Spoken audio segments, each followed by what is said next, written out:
for joining me for this analysis of another one of Lu Maoyi's games. Lu Maoyi, the 14-year-old girl from China playing the white pieces, is on the verge of becoming the national champion of China. At just 14 years old, she is in sole possession of first place in the tournament being played right now. This is a game from a little more than a month ago between Lu Maoyi and this 28-year-old Grandmaster from Poland. Lu Maoyi, not a Grandmaster, but she's going to battle this Grandmaster here. Let's go ahead and get right into the game. Lu Maoyi begins with e4. We have pawn to c5, the Sicilian defense. Lu Maoyi favors this as well. Knight to f3 here, and you see this little symbol. That means these are book moves. These are essentially master moves. We have pawn to e6 by the Grandmaster. Lu Maoyi plays pawn to c3. And now we have pawn to d5 by the Grandmaster. Lu Maoyi plays e captures on d5. We have queen captures on d5 by the Grandmaster. Again, the symbol just saying these are like kind of known moves to be the strongest. Lu Maoyi plays pawn to d4, and now we have knight to f6 by the Grandmaster. Lu Maoyi develops her knight to b3, not normally a spot you want to put the knight on, but she's got some plans here. We have knight to c6 by the Grandmaster, and now Lu Maoyi plays bishop to e3 here, bishop to e3, and we're still in kind of known territory. This has been played before.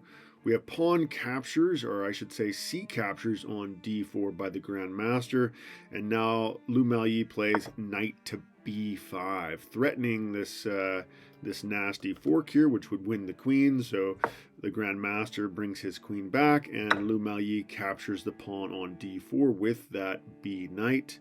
Could have captured with either knight, so you would say b captures on d4.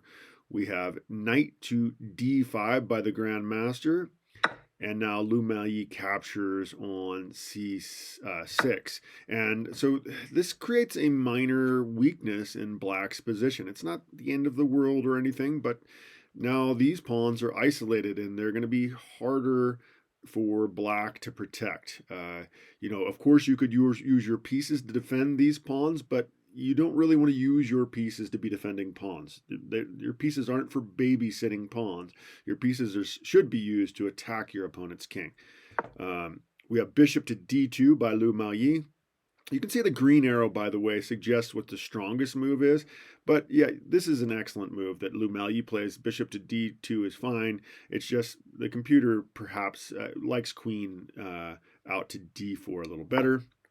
Bishop to b7 is the best possible move in the position. That's what that star means, by the way. And now we have queen to c2 by Lu Maoyi. Again, best possible move. And now queen to c7 by the Grandmaster. Lu Maoyi now plays pawn to c4, attacking the knight. The knight's going to have to move. He moves to f3, knight to f6 by black. Again, best possible move. And now we have pawn to c5 by Lu Maoyi. Again, the best possible move, just restricting that bishop, just blocking that bishop from having a better place to go. And now we have knight back to d7 by the Grandmaster. Again, this is an excellent move. It does say bishop out might be slightly better, trying to get in position to castle kingside perhaps. We have pawn to b4, and this is being called an inaccuracy. Instead, you can see bishop to c3 would have been a little bit better, putting pressure on this pawn so the bishop can't move, preventing castling to the king side once again. And now we have pawn to a5. This is the best possible move by the Grandmaster. Lu Maoyi goes ahead and captures because, well, it seems like he can't capture back with the rook because, well, then you would lose your rook for a bishop. We have bishop captures on c5 by the Grandmaster, and now Lu Maoyi does play bishop to c3, now putting pressure on the pawn. We have bishop back to d6 by the Grandmaster, and now Lu Maoyi plays pawn to a6. And the Grandmaster actually captures, and this is being called a brilliant move by Stockfish. By the computer running this analysis, and it was a bit strange, right? Because yeah, you can just capture that, and the the rook, of course, worth 5, and the bishop only worth 3. But the idea is that it prevents castling. The king is now stuck in the center of the board, which should be something that black might be able to take advantage of. Although this game is still dead even. We have knight to d4 by Lu Miaoyi, and this is a mistake. And she should have just went ahead and captured the pawn. Let's kind of take a look at the move sequence, how that would have looked if instead she would have captured the pawn.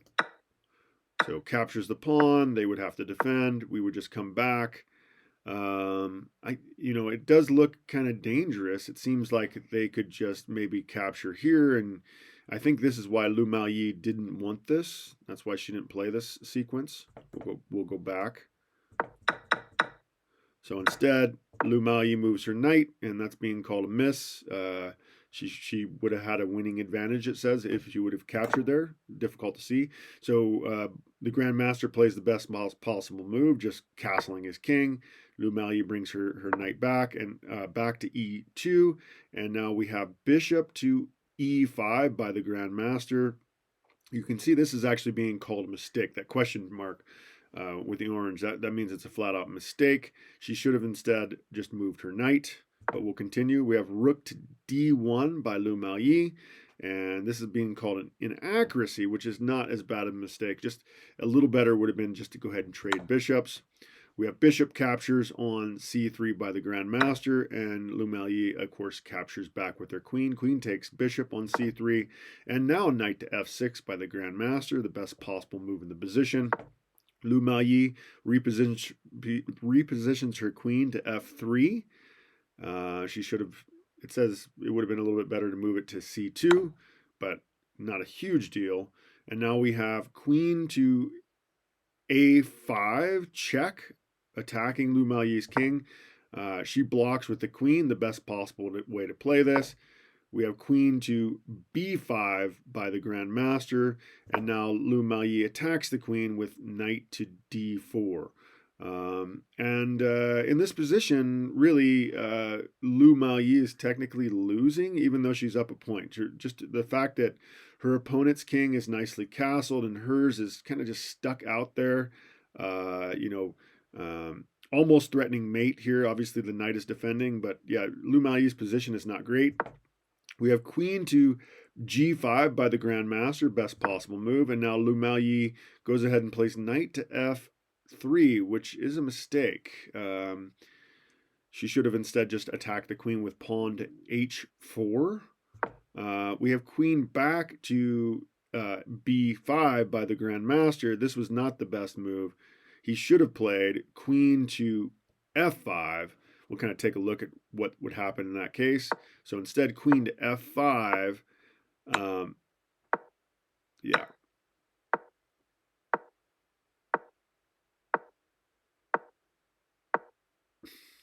So yeah, again, Lu Miaoyi after this sequence, like, where's she gonna go? Her pawn structure is hideous. She's got, isolated pawns everywhere. Her king's stuck in the center of the board. This is obviously a dangerous position for Lu Miaoyi. Luckily for us, that's not what happened. We'll back up to the actual position. So he has a miss here, and we'll continue. Knight to d4 by Lu Miaoyi, best possible move.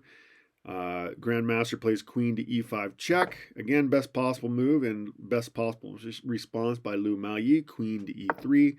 And the Grandmaster makes a mistake by moving to d5. Lu Miaoyi should have just defended her queen with pawn to f3.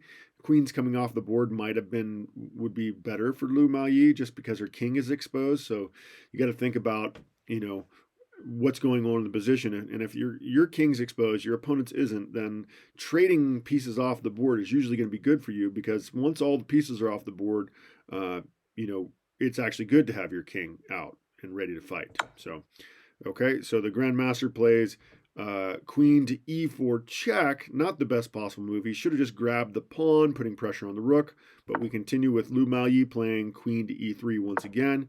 Bit of a dance here.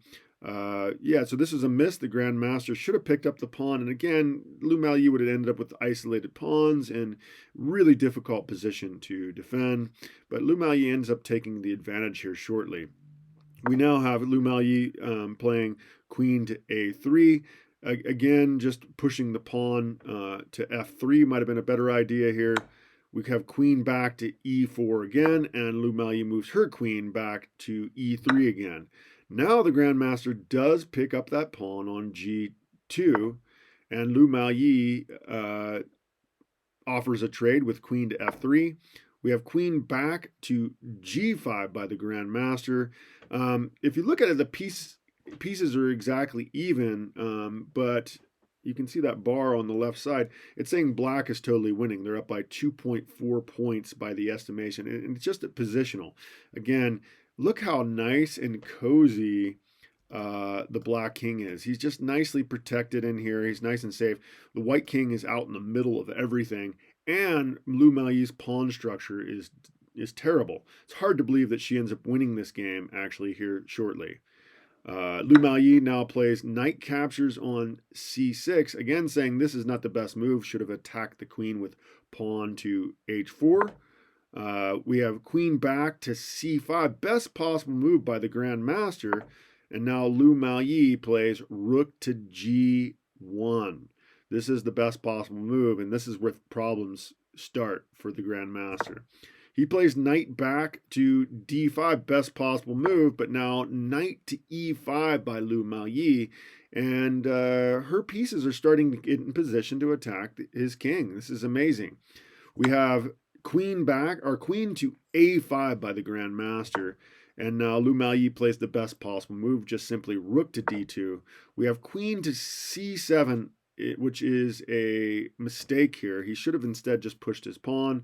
Lu Maoyi now plays rook captures on d5, so she's sacrificing her rook for a pawn, and actually the best move would have been to she sacrifices her rook for a knight.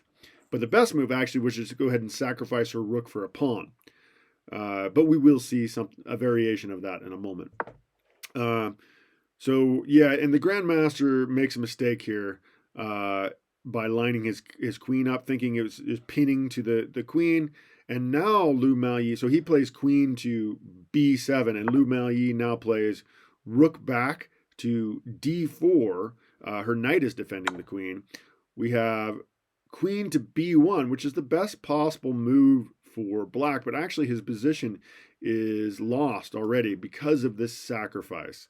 Lu Maoyi blocks, and the Grandmaster did not want to trade. He takes the pawn instead. You can see perhaps just going back to b5 was better, and now Lu Maoyi does sacrifice her rook. She sees blood here, and the king captures, and now she plays, so the king has to move to f6, and now queen to f4, and yeah, the Grandmaster actually resigns the game.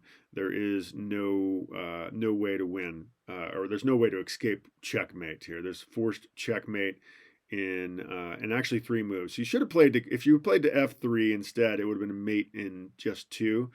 But in this case, it's just checkmate in 3.